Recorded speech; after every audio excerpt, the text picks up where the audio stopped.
Solar panels might sound sunny and sexy, but let's make sure you and your roof aren't getting screwed. Today we have Luke Jacks with Castle Crest Roofing.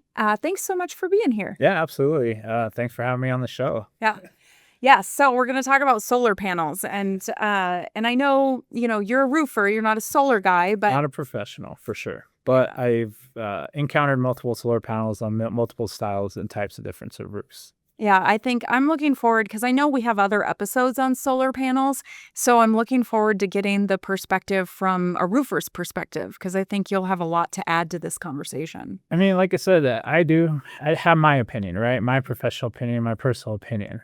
It's not every roofer is going to be different, obviously, because maybe they're working with a solar company. So, and it's just the only way that it works, right? So you'll have your naysayers and then you'll have your supporters. But I'm just in the middle, non-biased, just what I think would really work on a roof without the extra additives to it. Right.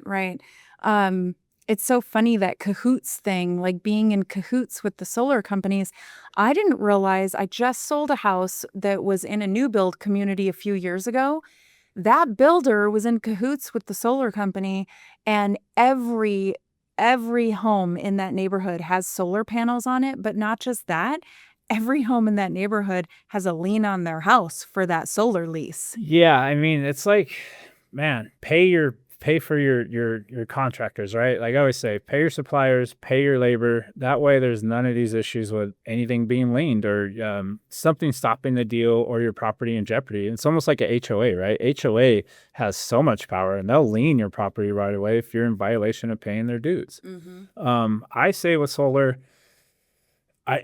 is it really going to help you in the long run? I mean, my perspective is that I had a friend, I asked him about his solar. His is paid off, so he took advantage of the tax credit that they offered from the federal government. Now they don't have that tax credit anymore, and he paid his equipment off instead of leased it. So when you're leasing and then you're not paying for that lease, if the next person trying to buy your home could not be able to buy your home because there's a lien on it, a mechanic lien. Yeah. Yep. I wanted to talk a little bit about scams, right? Like scam alert. Red flag. What are some of the scams that homeowners need to be aware of as it relates to solar panels? I mean, let's say I live up in Firestone, right? And like we have door knockers and we have guys coming around selling solar. Once I tell them, hey, I'm a roofer, and they're like, oh, why don't you put solar? My first question to them is, can I get off grid? Can you get me unhooked from the city and let me bank my solar so I can, and I would do it. Oh yeah, I think we can. I'm like, no, you can't. It's illegal. The city still needs to control your electricity at your house unless you're on a farm property where you can have solar banks. So yeah, Right. I mean, I don't necessarily if there's a scam in particular behind it, but I do know it's just there's a lot of homeowners that like, oh yeah, they buy everything from the person knocking on their door, right? And then there's homeowners that are a little more knowledgeable about what's happening in the industry or just saying, no, I don't want solar because I don't want it attached to my house. I don't want to be in contract. I mean, you're talking $20,000, $30,000 for panels. So you're either in a payment plan to pay that off or in a lease agreement with the solar company. Well, and so I think one of the scams that's out there is this no cost solar. You know what I'm talking about? Absolutely. Okay, tell me what that is. Another thing is this, like, is anything really free, right? Like, is there no cost to something? Everything carries a cost. So it's just like, my thing is this, someone is offering you a product and there's labor, there's materials, there's multiple factors that go into putting this product that they're selling you. And they're even saying they're not selling it to you, but who's paying for it? You are, because it's going on your property, it's attached to your property address, and they're dealing with you and you're signing the paperwork between yourself and the solar company. No cost. I mean, that was a thing probably when the federal tax credit was there, because you would get that tax credit back. So essentially it becomes a wash. So there's really essentially no cost up front because you're paying it back with the credits. Now that they got rid of the federal tax credit on residential homes, there's going to be a lot of people that are going to be upset because they got this solar on their house and now they're not getting credit back anymore. Well, bummer. What about this utility partnership thing? Like I've even known people who were doing this as their job, like selling these utility partnerships and saying like, "Oh, you don't even have to be in a home. Like you could be in an apartment and you're just signing up to get power from the solar farm instead of get power from the electrical company." What can you tell us about the utility partnerships? Honestly, that's a new area for me, but I do know it's very great, right? Because utilities are always going to be controlled by the city, by your jurisdiction. They'll sell your energy. So let's say you have solar panel, your banking hours. They look at those bank hours. They say you have a bank of hours in their at their jurisdiction. Well, are they giving it back to you, or are they taking your energy that you saved and selling it to other people? That's where it becomes farmed out. There's not much information I know about it, but I was speaking to a homeowner about it, and he's like, "Yeah, they said we have so much banked." He's like, "But honestly, what is really being held by the city? It's being resold, Yeah. right?" They even put the city allowing your electrical, like during the hot summers, right? We're having heat waves. They will shut your AC down because they can figure out they know how to do it. They will slow your energy so that way we're not maxing out everything in that area because it's hot. So, talking about scam alerts, another one, I think you want to look out for permitting and licensing. So, can you talk a little bit about what permitting might be required for solar or if there's any licensing associated with that? As far as the permitting, I not necessarily don't think there's a permit that you would pull to get solar attached to your home. Like I said, I'm not a professional in the solar industry, but I do know that the company selling solar would generally need to be licensed, insured, and or bonded if needed. That way, if there's anything awry, you can Mhm. go back to that company. So, and there's a lot of pop-up solar companies that come in and they just hit neighborhoods, and then next thing you know, they're not there no more, but they sold all the panels to you. So you can't even reach out to them Yeah, you can't find if them. you can't find them if you need something fixed. All right. So I think just to recap these scams that we want people to be aware of, just, protect yourself. Anything that's being advertised as no cost, aggressive door-to-door sales, exaggerated savings estimates, because I think sometimes those solar reps are showing people numbers that are like highly exaggerated on how much they're going to save. Um, if the company is not, licensed or insured, and this whole idea of these utility partnerships, we're we think they might be a scam. We're not really sure. I mean, like a partnership, right? Like if I'm going to do a partnership, it's going to be with me and my friends. That way I can share my energy with them, right? Not I partner love up it. with a city. Like, please, why would we do that? All right. Um, so what kinds of stuff should homeowners know about installing solar panels on an existing roof? Well, I mean, first of all, is your roof newer? Has it been repaired? Has it been replaced? Is your roof structurally sound? I mean, these are things that I would want a roofing company to come in and do. They give you a roof score or a roof certification saying that your roof is good for it's an approximate amount of time, right? Like we don't know how long it's going to last. It could get hailed out the next day. As far as solar being attached, a lot of the we've innovated the process as far as attaching anything to the top of the roof. And a lot of times it's a bracket on a solar that gets mounted to your roof. It sticks underneath your shingle. They fasten it down, then they attach the solar to that. So all that has a positive drainage, and so nothing is going to leak in those areas, Mhm. right? But at the same time, it's some brackets they're drilling straight through the shingle into your deck, and that's where it becomes a possible area for water intrusion. And that's kind of what we want to be careful on what we're doing.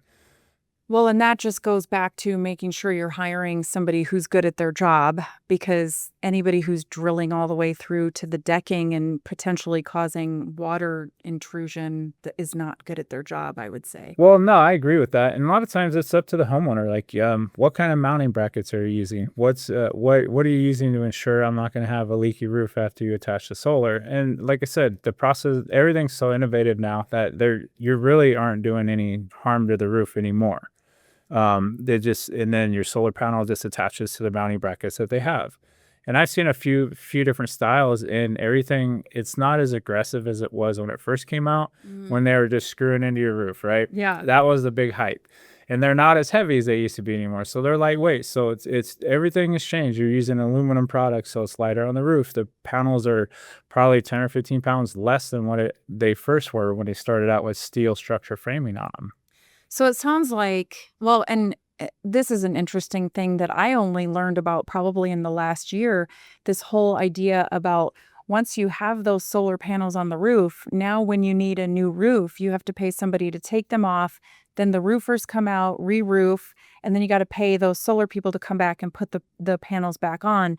And it can really increase the price of a new roof. So I think what we're saying is, if you want to install solar panels on your roof, that doing it on a roof that is in pretty good condition and isn't going to need to be replaced soon, not that we know of, right? Because there's always the danger of hail. Right.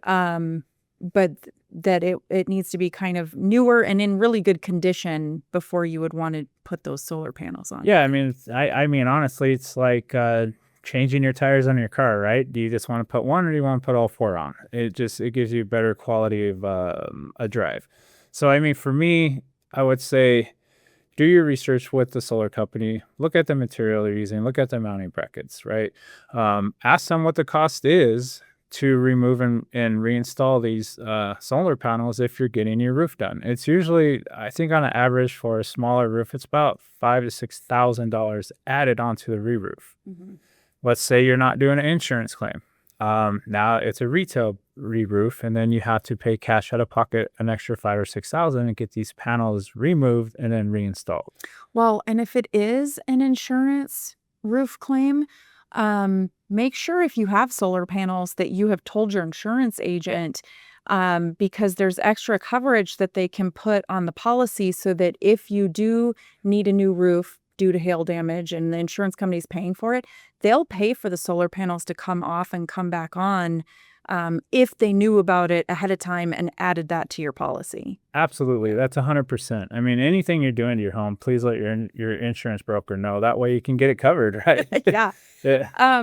Okay, so we talked about the brackets going on, and maybe it's not that they're causing damage to the roof, but I mean, you're drilling into the shingles in some spots. And so as long as that's done well, it's fine.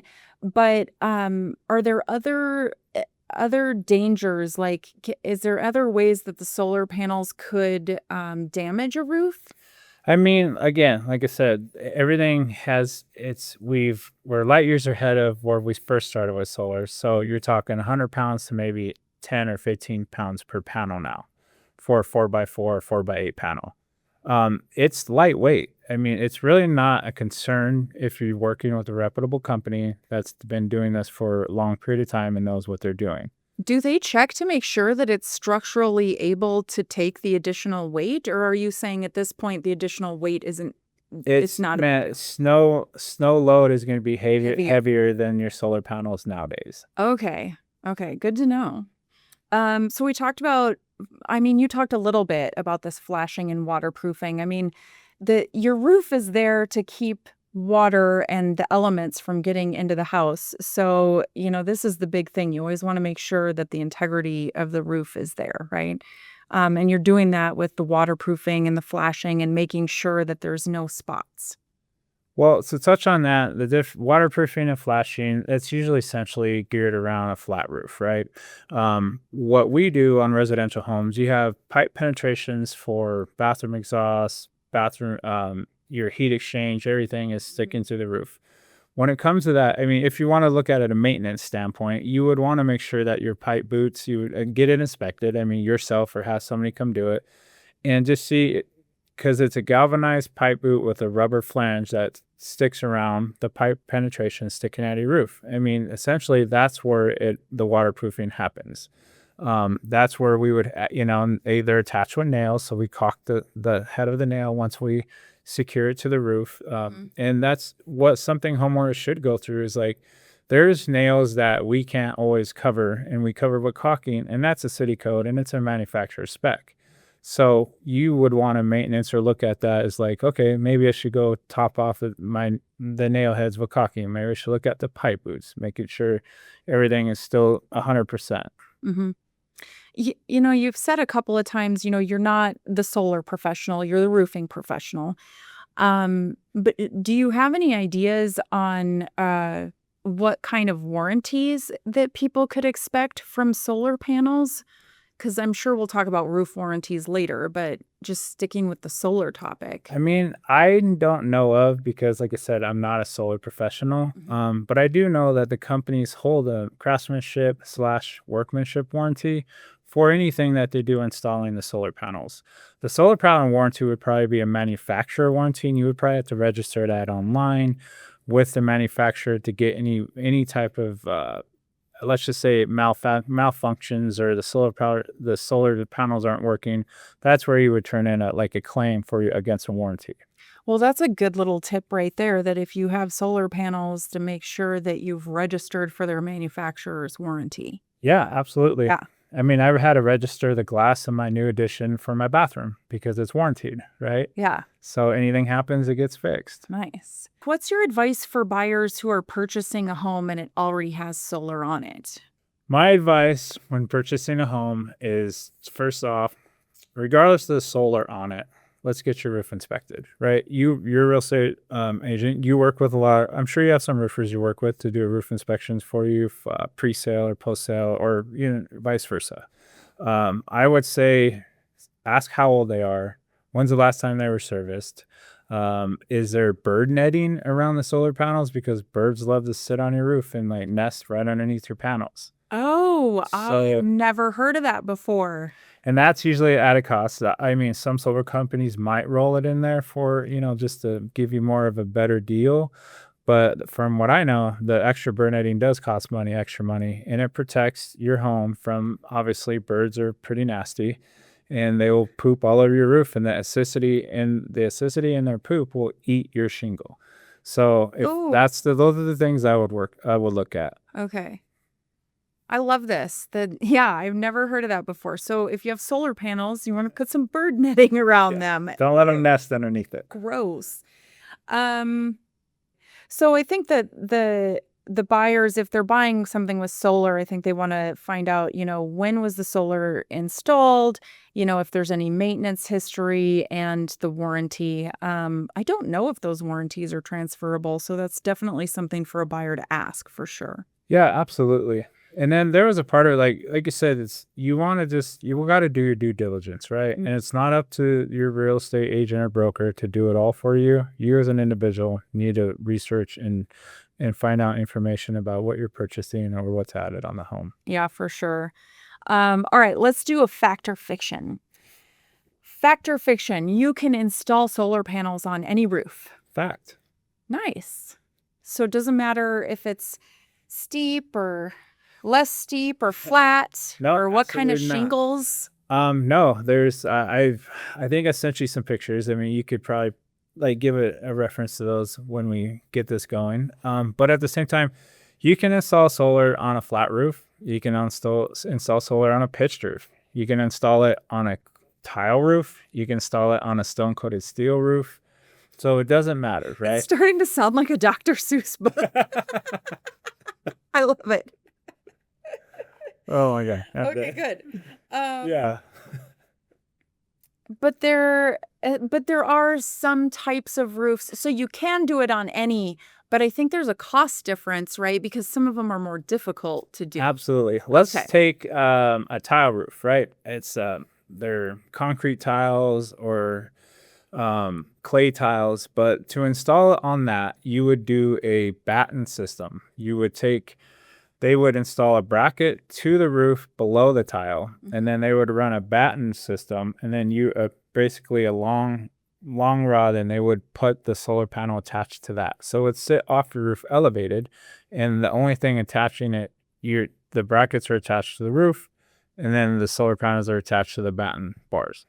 Oh, because you can't really attach it to that tile. No. Okay, Yeah, gotcha. absolutely not. And that was the same thing for the flat roofs that needed the whole ballasted system too, right? Well, Or that's different. it's different. Like there's multiple ways you can attach to a flat roof.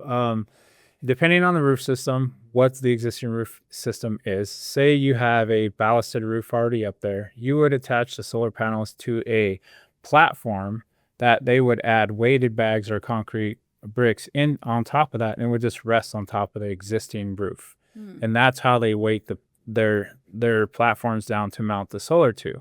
You can do, if it's a TPO roof system, it's a single ply membrane. It's, a lot of commercial properties have them, and you can actually mount to the deck, and then you would hire myself or another professional roofer to come in, and we would detail that mounting bracket to where it would be a watertight system. Watertight. Watertight. Yes. Watertight, yes. I can't think of any more questions to ask about solar. So, Just don't get screwed, right? yeah, I think maybe the biggest advice on this episode is, due diligence. Keep yourself from getting screwed by doing your due diligence, checking out the companies, making sure they're licensed, making sure they're local. If you're going to add solar, you want to make sure you can get a hold of that company at some point in the future. And making good decisions about, figuring out if they're going to put a lien on the house. Is it a lease? Is it a loan? How long is it going to be before it's paid off? Like all of that stuff. So, yeah. Well, thanks for being here today. Oh, yeah. And giving us your perspective on solar panels from the roofer's perspective. Thank you. Yeah, absolutely. Like I said, if you're a homeowner out there and you're buying a home with solar panels or wanting to put solar panels, ask the questions. Just ask questions. You're usually going to find out the information you need to. Yeah, I think so. All right. Thanks, Luke. Thank you. If you like this content and want to support the channel, don't forget to hit the like, subscribe, and alert bells before you go.